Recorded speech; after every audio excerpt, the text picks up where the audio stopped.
What is going on, everyone, and welcome back to the Sports Talk on Tap podcast. We're here. You can find daily videos Monday through Friday, covering all the four major sports leagues, whether it be NFL, NBA, NHL, or MLB, games, highlights, tier lists, spin the wheels, all that fun stuff we're here to talk about. And Nick, we've spent a good majority, rightfully so, this offseason, talking about NFL teams and all that, fun stuff, Colts, predictions for this upcoming season. But, we figured with maybe it's a coincidence, with the college football game releasing and, all that fun stuff. Why not, talk about college football and give our thoughts on a controversial topic that has really taken over kind of the last 12 months, the good and bad of the NIL. And for anyone that doesn't know what NIL stands for, that is the name, image, and likeness deals be given out to athletes all across the NCAA for helping recruit and all that fun stuff. And, before NIL was a real thing, there was always that question, why aren't these athletes getting paid? Because in college, a lot of these high-profile athletes are kind of just busting their ass, pardon my language, and, working almost every day.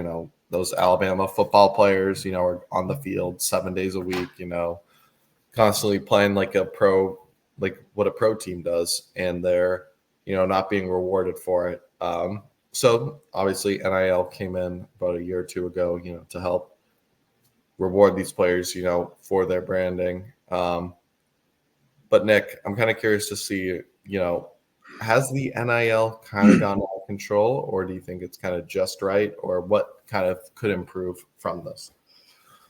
I think there's obviously a ton of benefits from it, just because these, like you just said, and you've been in a lot of my classes at school, and I've, done a bunch of presentations about a bunch of papers about how I think these players deserve to get paid because of, the work they put in and the time they sacrifice. So there's definitely good in it on that side, is they can finally, make money in school. They don't have to, take up all their time and then not get any sort of, security, because that's a big thing. Like before, when they couldn't get paid, but they also, had to sacrifice all their time to that sport just because of how much time it takes in college to be a student athlete. If they got hurt, pretty much their dreams of, making it to the NFL and making all that money were pretty much out the window. So these deals kind of give them security. But I also think we're seeing some bad side to it. We're seeing, more student athletes get into a bunch of trouble. I think I saw a statistic on my phone a week or so ago about it was like the 23rd incident in the past 12 months that a Georgia player was involved with some sort of driving incident. And I feel like we just didn't see that as much before NIL. So now all these, 19, 20, 21-year-olds can afford, all crazy expensive sort of stuff. And they might not have the guidance to tell them what to do with that stuff and how to be smart with it. So I think there's definitely a lot of good, but also some bad that could get worse.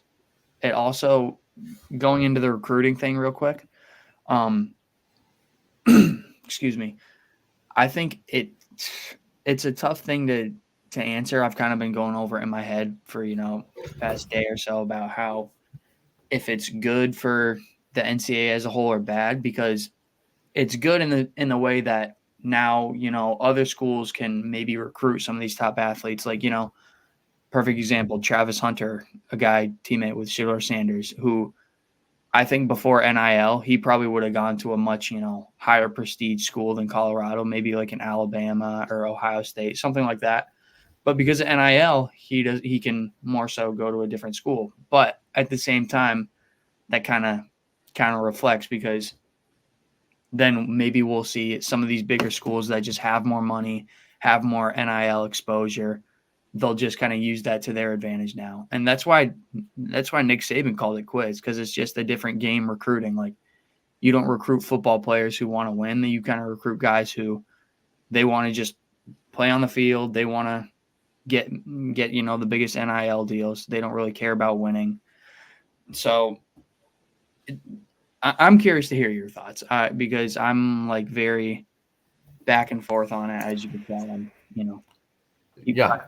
everything I'm saying. So, Yeah, no, I think you made a lot of great points. I've always, I was originally, a big advocator for players to get paid because I really do think they deserve at least some compensation. But it's come to the point where it's gone out of hand.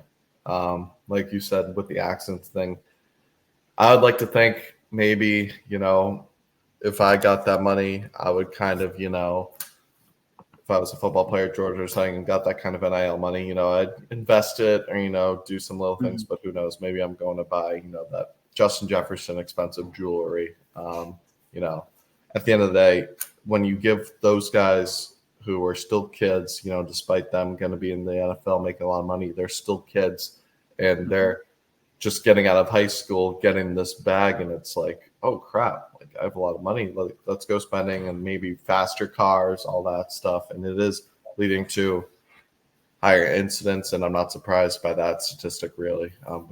We seem coincidentally though it's like a lot of Georgia players. I don't know what it is with Georgia, but that's just the way it is right now. But yeah, definitely a correlation there. I could see that was a great point. But overall, I feel like the NIL has, and I couldn't agree more with Nick Saban. I kind of was, sick and tired of, seeing though Alabama, always be at the top.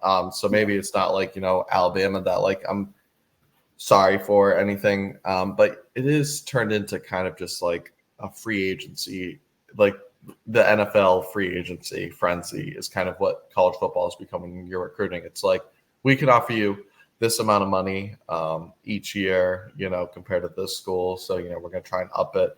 And it's like, maybe a guy who has like I don't know, just random numbers, $20,000 per year at Alabama says to, Arizona State, if you guys give me 30,000, I'll go there. So, it's kind of just like, I think they're using just different ways to, it's just becoming a free agency class who can one up each other to be able to go to this school. And you're probably right. It hasn't even become about winning anymore. It's just become about, if you offer me this money, I'll play for you and kind of, I'll play my 3 years out. And then at the end of the day, I'll go to the draft. When before it really was, I want to show what's the best opportunity, or I want to play with all I got because at the end of the day, this is my career. So I'm going to go give it my all. I want to win and show that I could play in the pros, and there was no money involved. And, at the end of the day, maybe like looking back now, seeing both sides, maybe that is kind of,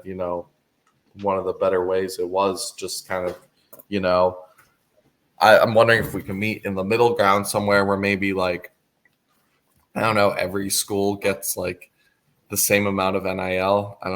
That's obviously not how it works now, but maybe that's some way we could do it because, at the end of the day, Colorado, for example, can pay a lot of these guys like Shador, Travis Hunter. But like, I don't know, a school like University of Minnesota, I think doesn't have money to, do that and spend on players. So it's kind of like, what can you do to even level the playing field? Because it definitely has become like a free agency class. And now, like you said, Nick Saban retired, and that costed Alabama a lot of great recruits that have kind of gone elsewhere on their own new NIL deals. So it's kind of, it's a weird situation where I feel like we were too far, let's say left on, not giving these athletes any reward for them busting their butts, being basically like NFL players already, sacrificing their whole school academic careers for it. They should be rewarded somehow. And now we've gone too far to the right where there's too much money going to players, and now it's just become basically the NFL of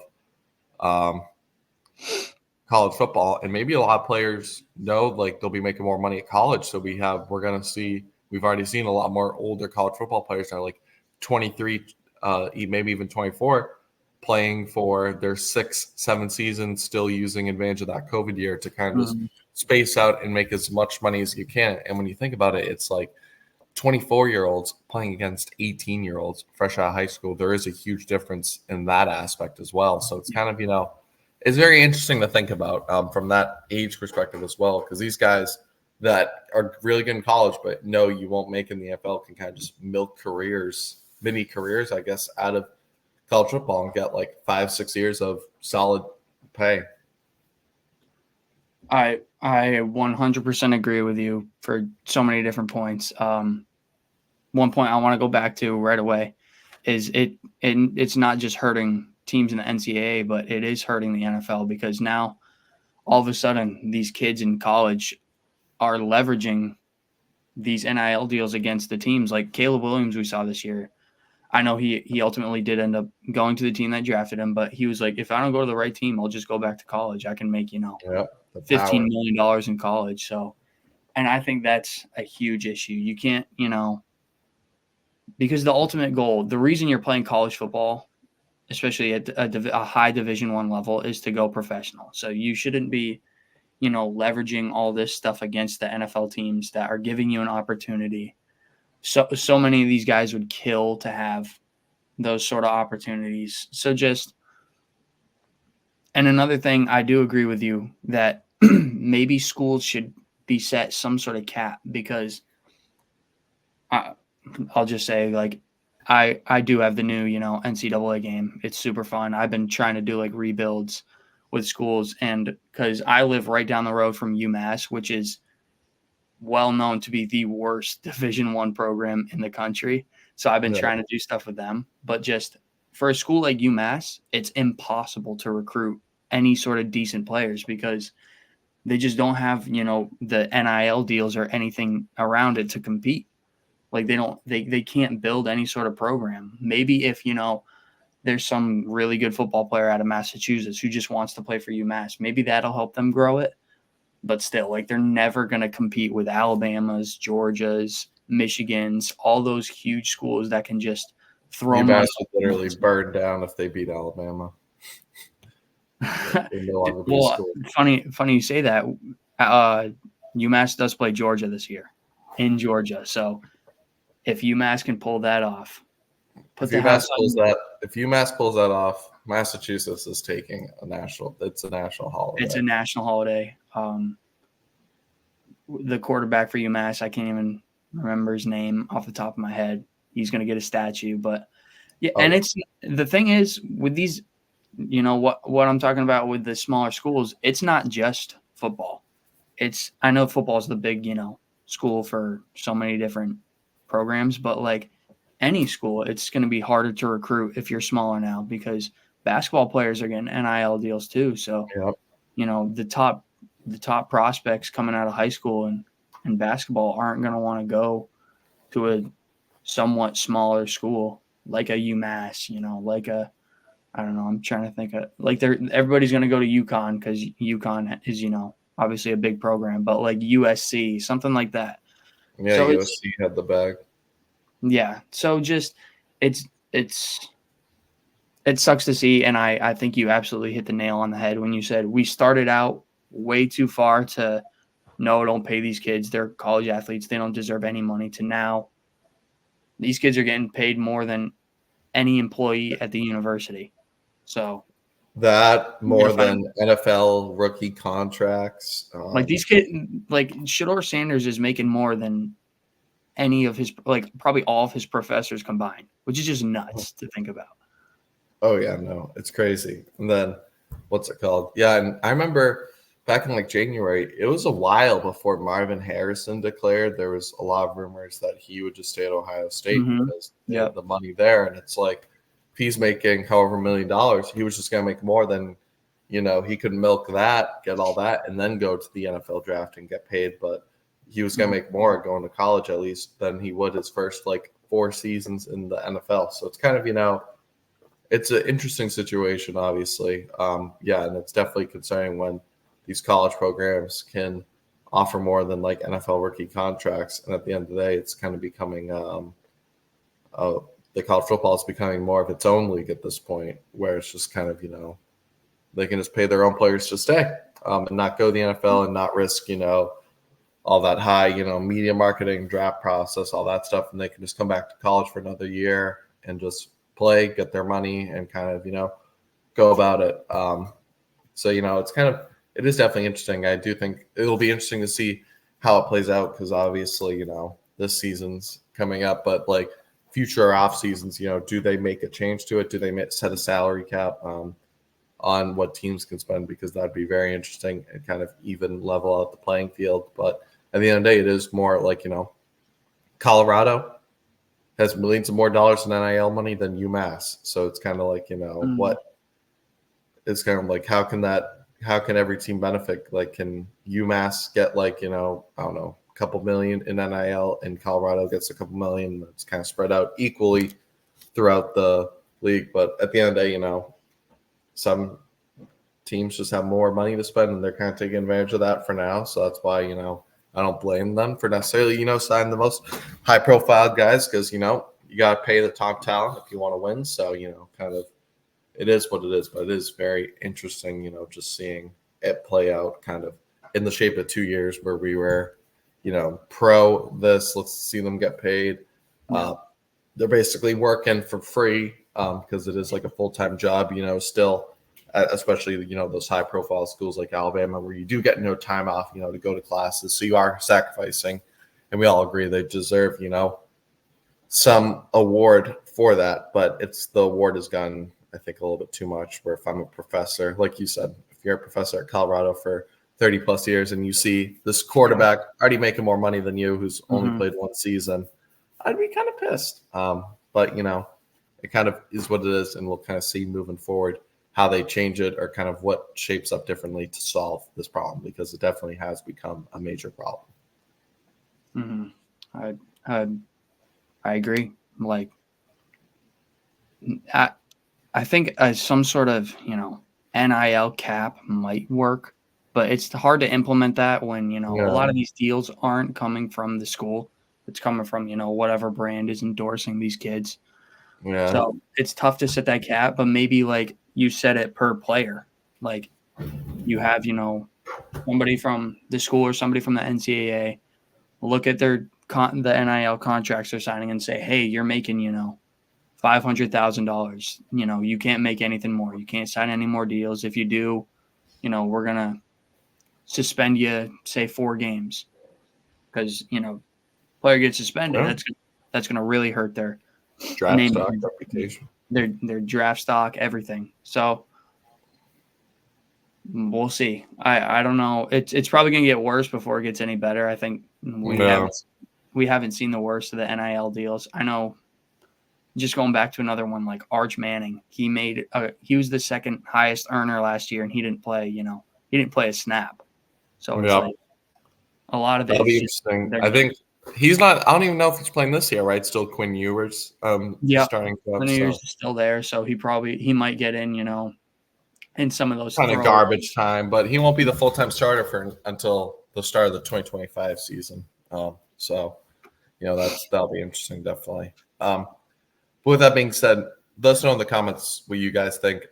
Has the NIL gone too far, or are these athletes, deservedly getting paid the bag? Because we're always curious, interact, see what you guys think as well. Kind of take that, maybe it'll help change our views, or do you guys agree with us and it's kind of gone too out of hand to the point where they got to do something about it? But as always, make sure to like and subscribe if you enjoy this kind of content, and we'll catch you next one. Peace.